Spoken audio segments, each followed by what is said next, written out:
Your child comes to you, frustrated. They tried to build a tower and it fell. I can't do it. It's too hard. You do it. Or maybe at the park, they just hover near the other kids, waiting for someone else to decide the game. A thought creeps into your mind.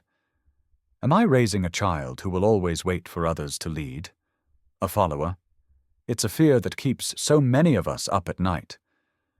But what if I told you that raising a leader isn't about enrolling them in special classes or pushing them to be the best?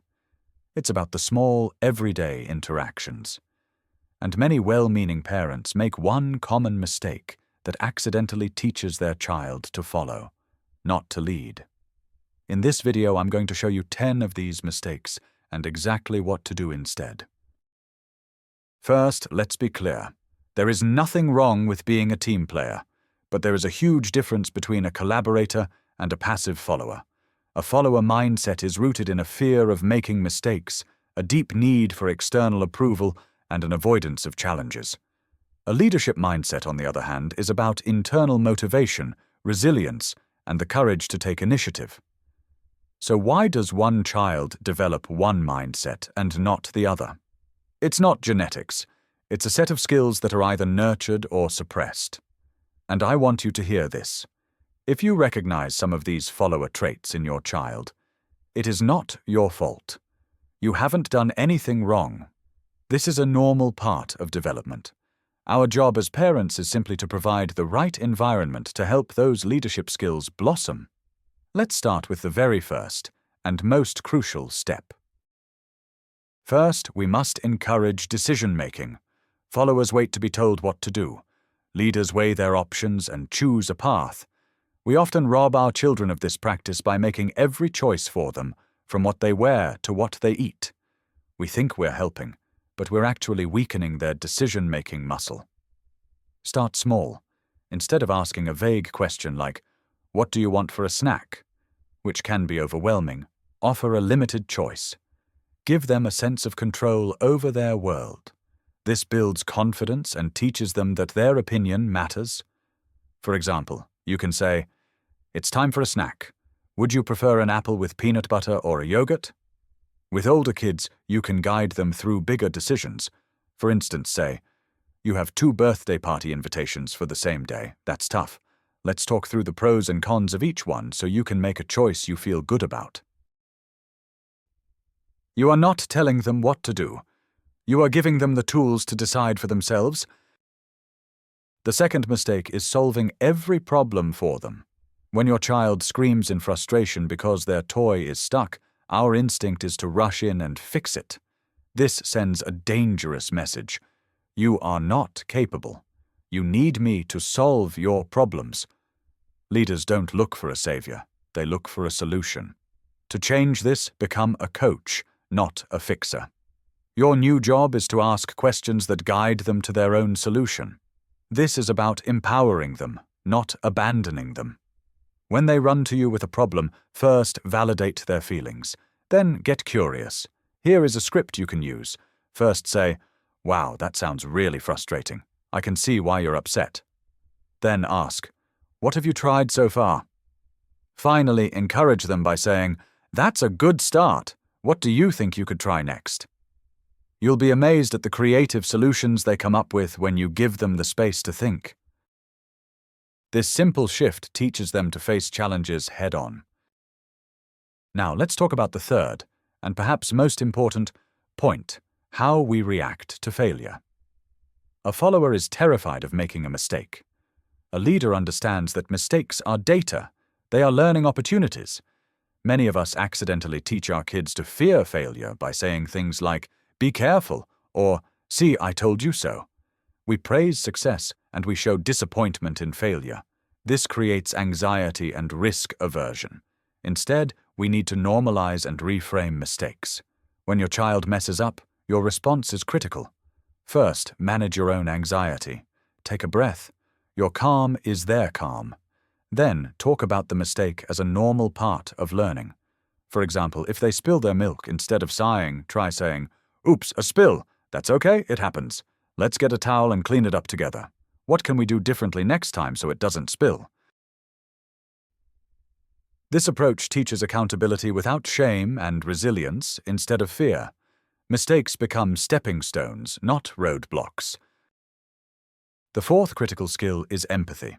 A true leader isn't a boss who barks orders. A true leader understands and connects with people. Followers think about how a decision affects them. Leaders consider how a decision affects everyone. You can actively teach empathy from a very young age. It starts with helping them understand their own feelings and then connecting them to the feelings of others. Use everyday situations as teaching moments. When you're reading a book, ask questions about the characters. For example, you could say, "How do you think the little rabbit felt when the fox took his carrot? What do you think he wanted to happen?" During a conflict with a sibling or friend, instead of just handing out a punishment, help them see the other side. You can say, "I know you were angry, but when you snatched the toy, how do you think it made your sister feel? Look at her face. What could we do to help her feel better?" This isn't about making them feel guilty, it's about building their emotional intelligence. This brings us to our fifth point: building authentic self-esteem, not just showering them with praise. Followers often have fragile self-esteem. They rely on others telling them, "Good job," to feel worthy. Leaders have a strong inner compass. Their self-worth comes from effort, improvement, and overcoming challenges. The mistake many parents make is using empty praise. Saying, "You're so smart," when they solve a puzzle actually backfires. It teaches them that intelligence is a fixed trait, so they avoid challenges that might make them look not smart.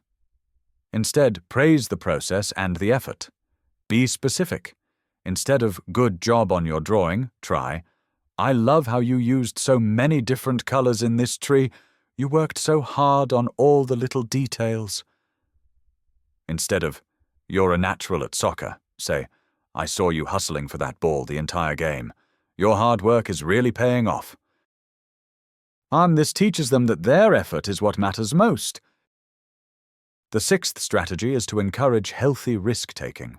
Followers stay in their comfort zone where it's safe. Leaders know that growth happens just outside of it.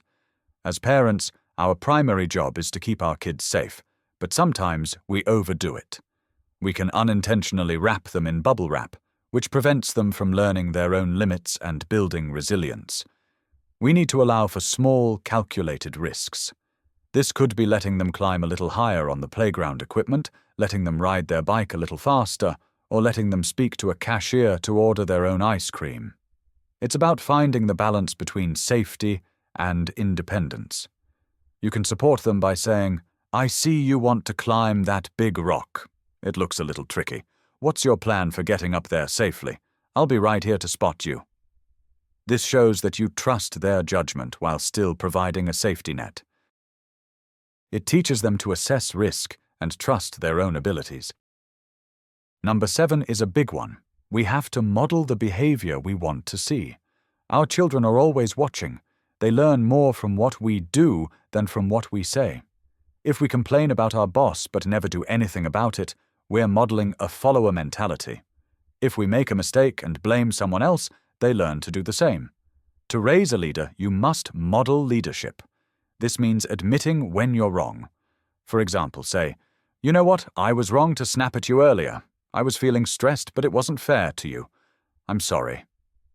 It also means letting them see you try new things and struggle.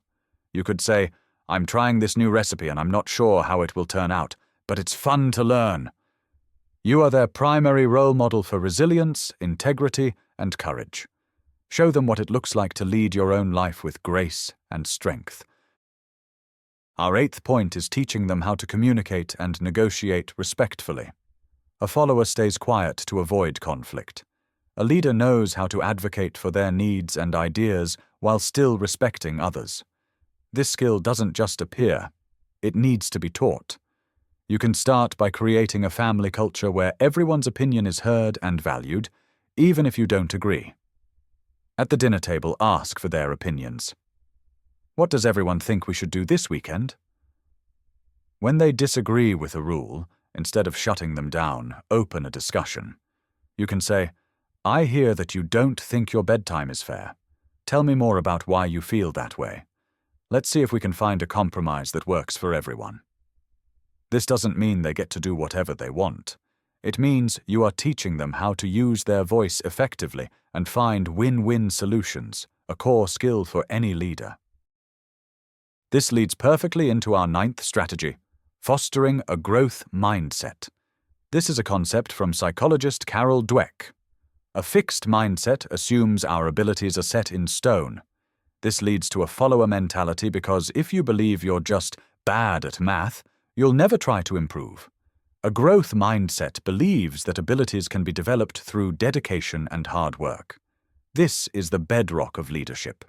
The key is to add one simple word to your child's vocabulary. Yet. When they say, "I can't do this," you gently correct them and say, "You can't do this yet." This tiny word is magical. It transforms a dead-end statement into a hopeful one. It implies that with more practice and effort, they can and will succeed. Here is a script. Your child says, "I'm not good at riding my bike." You respond with, "Riding a bike is tricky to learn." You're not a pro at it yet, but with every practice, your brain gets stronger and your legs get better at balancing. Finally, our 10th point is to assign meaningful responsibilities. Followers do what they're told. Leaders take ownership. There is a difference between a chore and a responsibility.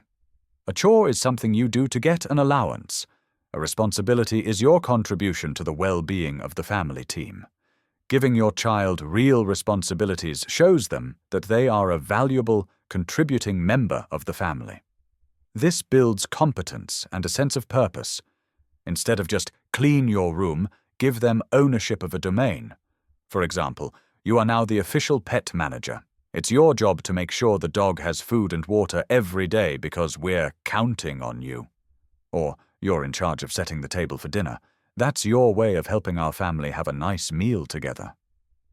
When you give them ownership, you're not just getting a task done. You are sending a powerful message. You are capable. You are important. You make a difference. So there you have it. 10 shifts in your parenting that can make a world of difference. It's not about being a perfect parent. It's about being an intentional one. Stop solving all their problems, start praising their effort, normalize their mistakes, and give them real responsibilities. You're not just raising a child, you're nurturing a future innovator, a compassionate friend, and a confident leader who isn't afraid to forge their own path. Trust me, you are a good parent, and you have everything you need to guide them. You've got this. If this video was helpful, please give it a like and subscribe so you don't miss our next one. And now I want to hear from you. What is the #1 leadership skill you hope to instill in your child? Share your thoughts in the comments below.